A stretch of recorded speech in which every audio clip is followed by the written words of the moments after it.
Happy Sunday, everyone. I want to do this video to let people know that, hey, shorters are not always bad.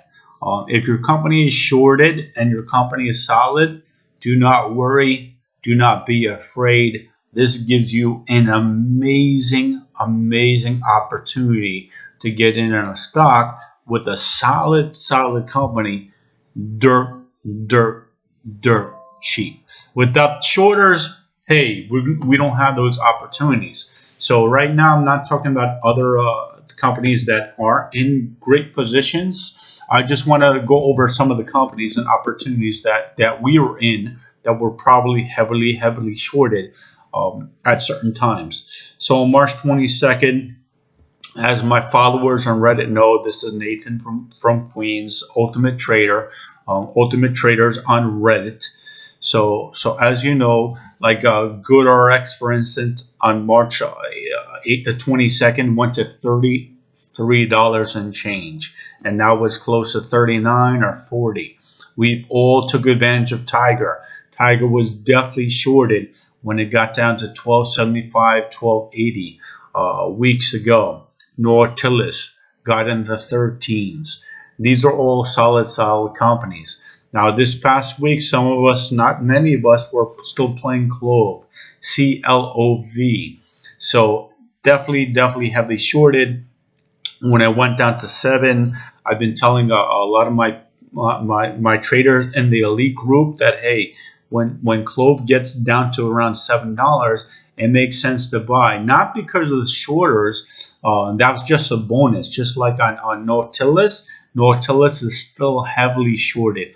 Any company that has over 10% of the float shorted is considered, not by me, but by the market, is considered it's a big time short.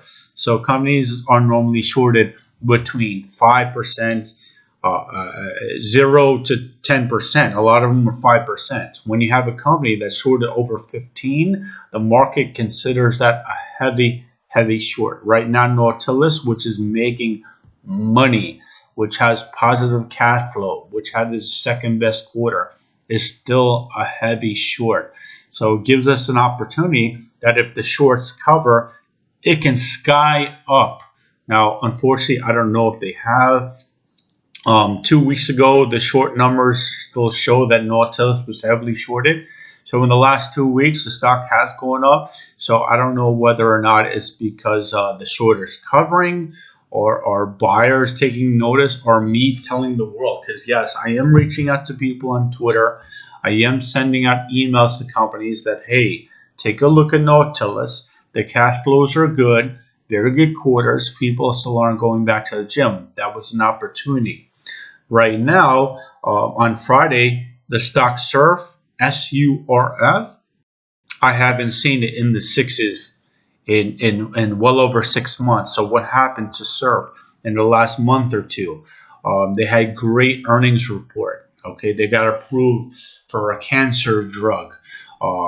They showed proof that the revenues from 2019 were 16 million, and in 2020 126 million.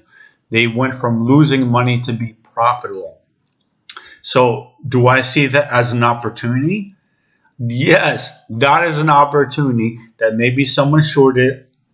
Someone may have bought puts. They want the puts to go up in value.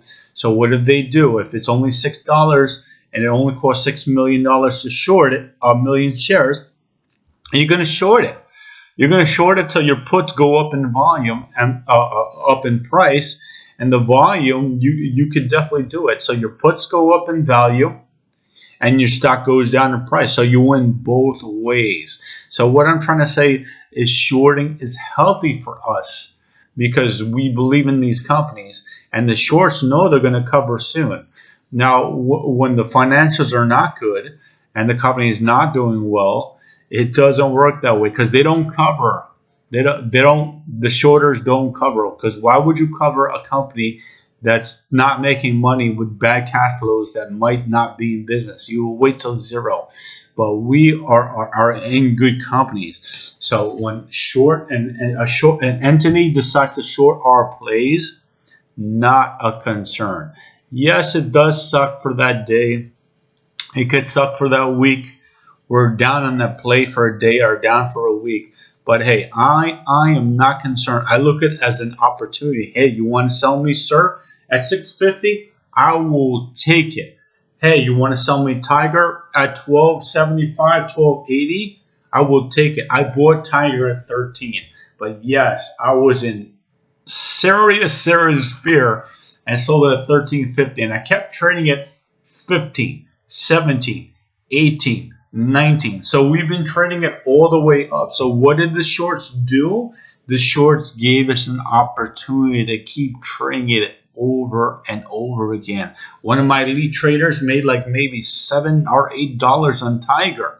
It's a $19 stock. So what did you do? What did we do? We took advantage of this opportunity.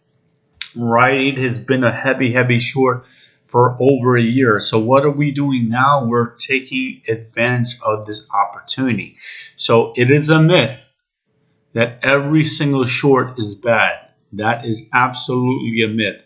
If we're in a solid company where a company is finally making money, cash flows is very important. Where the cash flows are going up, which means they can pay off debt, and the company's sales are growing, this is an opportunity for us. Don't be so worried and don't say, oh my goodness, someone has targeted me and shorted my stocks in my place. However, for me, it does bother me because some of my ultimate traders have taken a loss. Okay, I take that personal. For me personally, myself, I'm not concerned. If my company is doing great, my company is making money, my company has cash flows, I am not covering. I have a video. I mean, I'm not selling at a loss. I have a video that says when I am worried to sell. I am not worried to sell a stock when the company is doing great. Okay, the stock price, if it was 20 and now it's 10, I am buying more. I am buying more because that shorter is going to wake up one day when the company says, hey, we are buying back shares, because that is the biggest fear of them all. Why? If a company is making money and the stock price goes down, the company obviously knows how it's doing. And when they come to the auction, they come to the store to buy stock. They don't come in to buy 1,000, 2,000, 4,000 shares. They do like Rocket when Rocket was 19. They authorize $1 billion buyback. They do a special dividend. So that is the scariest thing for a shorter. 2 weeks ago, there was a Chinese family firm where Archegos, where the leader, the CEO, whoever runs that company, didn't really see the financial conditions of Viacom.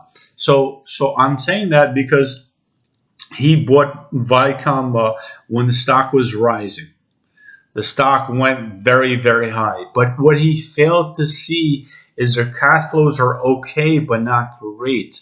So what happened is when the stock was rising, the company needed money. So the company offered to sell shares at 85. What happened? The stock immediately tanked. And because he was over levered, he was forced to sell. He got a margin call. So I'm sorry for him. If he would have contacted me. Now, I don't always look at cash flows when I'm doing a day trade. But if I was like this gentleman, I'm taking a huge position and over levered. Not only am I going to really look at all the financials, I am going to be a hawk on the cash flows. A hawk on the cash flows. Because if the company needs money or has close to negative cash flows, what does that mean? That means our balance sheet is going to go down. Like the cash is going to go down. You need cash flows up. So Viacom, in this case, the cash flows were not good. The stock was up way high. What have I said before? If a company needs cash, they either get it from business or sell shares. They sell shares. So when Viacom sold $3 billion worth, close to $85, that meant they knew the stock was high and they were going to sell and access cash. So that gentleman took a huge hit. From what I'm reading, the guy lost like 20 or 30 billion dollars. 20 or 30. So you would think that if you're going to be trading and you're going to invest $1 billion of a stock, all right, I'm not even investing anywhere even close to that, that you would be a hawk on the financials. So no, I apologize for this gentleman. I believe he had a team. I don't know if it's a huge team, but someone made a mistake. How can you make a big investment like that? I'm making small investments, all right? I'm buying 2,000 shares of NLS. I'm buying, sometimes in the case of UMC, 10,000 shares. Okay, that is $70,000, $80,000, not billions of dollars. And I'm looking at the financials like a hawk. This guy has billions and he's not looking at the financials like a hawk. I don't know. If you're doing it for a day trade, these financials don't matter. When I say a day trade, means you get in today and you sell today, not even a swing trade. If you're going to put a whole lot of money, it could be dangerous to do a swing trade unless you know the financials carefully. Financials do not matter if you're doing a day trade, but in long term, definitely matter. Swing trade, it matters, maybe not as much, but do I want to hold something for a week if I know that the company is in dire straits for cash? No. So once again, this whole video is about the myth that shorters are always bad. Shorters are a good thing for us if our company is good. Give us an opportunity. All right. Have a great Sunday.